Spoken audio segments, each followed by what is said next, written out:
여러분이 어렵다고 생각하는 과목은 미루고 벼락치기를 하고, 그렇게 되면 시험을 망치고, 만약 시험 4주 전부터 차근차근 준비를 한다면 시간적으로 여유도 있고 많이 볼 수 있기 때문에 할만하다라고 생각하는 신기한 경험을 하실 수 있습니다.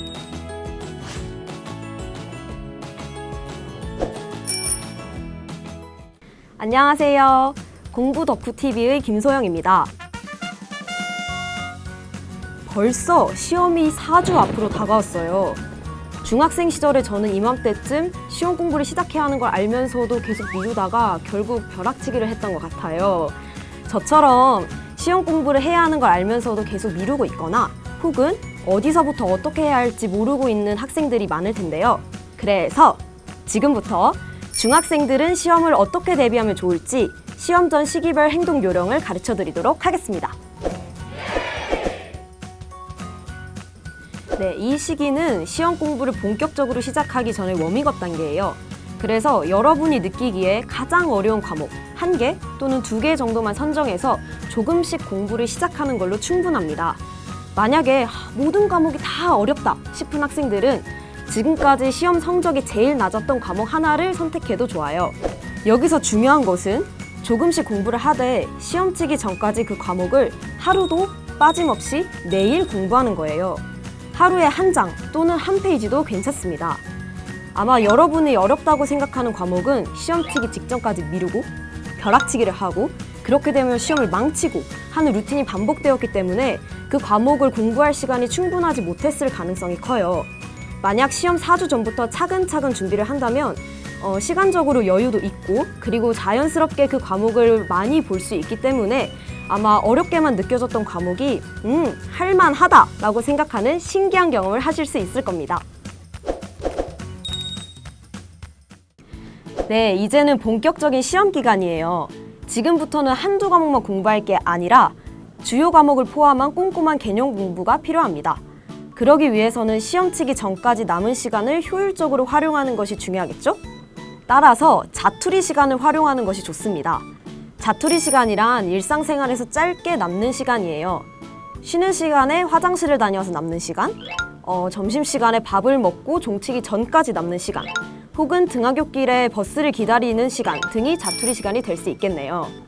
원래는 쉬는 시간에 화장실을 다녀와서 친구들과 수다를 떨었다면 이제는 그 시간에 공부를 하는 겁니다. 전 시간 수업의 복습도 좋고 아니면 문제를 하나 정도만 풀어보는 것도 괜찮아요. 하지만 우리가 학교에서의 모든 자투리 시간을 이렇게 활용하는 건 어렵겠죠. 친구들과 어울리는 시간도 필요하니까요. 그래서 우리의 자투리 시간 활용은 학교 밖을 벗어나서도 계속됩니다. 어떻게 하느냐? 바로 이 스마트폰을 이용하는 겁니다. 스마트폰으로 공부해야 할 부분을 카메라로 찍어서 남는 시간에 수시로 보는 겁니다. 책을 들고 다니면서 보는 거는 쉽지 않지만 카메라에 사진으로 저장돼 있는 거는 훨씬 수시로 보기가 편해요.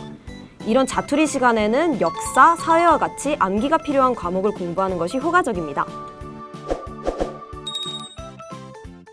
이렇게 열심히 공부를 하다 보면 금방 시험 2주 전 시기가 찾아옵니다. 지금부터는 학교에서 선생님의 말씀에 귀 기울이는 게 중요해요. 여러분이 풀 시험 문제를 선생님들께서 출제하시기 때문이죠.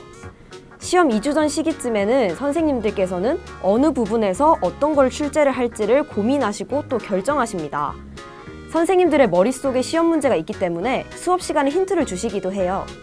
또 하나 강조하고 싶은 건 문제를 많이 푸는 겁니다.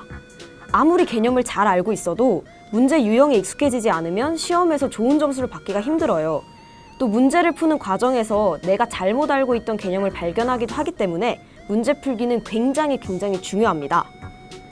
자습서보다는 과목별로 문제가 많은 문제집을 사서 푸는 것을 추천드릴게요. 틀린 문제는 왜 틀렸는지 확인하고 넘어가시고 꼭 시험 직전에 다시 봐주세요. 시험 일주일 전에는 지금까지 말씀드린 것들을 계속 진행해 오시면서 서술형에 대한 대비까지 함께 하는 것이 좋아요. 학교마다 그리고 과목별로 조금씩 다르긴 하지만 보통 객관식과 함께 서술형 시험을 함께 치는 경우가 많죠. 서술형은 암기한 것을 글자로 써 내려가야 하기 때문에 일주일 전에 바짝 대비하는 것이 좋습니다. 선생님께서 서술형에 나온다고 말씀해 주신 내용이 있다면 그 내용을 완벽하게 암기를 해 두시고 만약에 선생님께서 힌트를 주시지 않았더라도 주요 개념은 글로 쓸 수 있을 만큼 외워야 해요. 출제자의 시각으로 서술형에 어떤 문제가 나올지 생각해보는 것도 큰 도움이 된답니다. 또한 예체능 과목 같은 경우에는 단기간에 암기하는 것이 효과적이기 때문에 시험 일주일 직전에 바짝 대비하는 것이 좋을 거예요. 네, 지금까지 중학생 시험 전 시기별 대비법을 함께 알아보았습니다. 지금까지 제가 알려드린 팁, 그리고 수박씨와 함께 열심히 준비하셔서 시험 대박 나시길 바랄게요. 끝!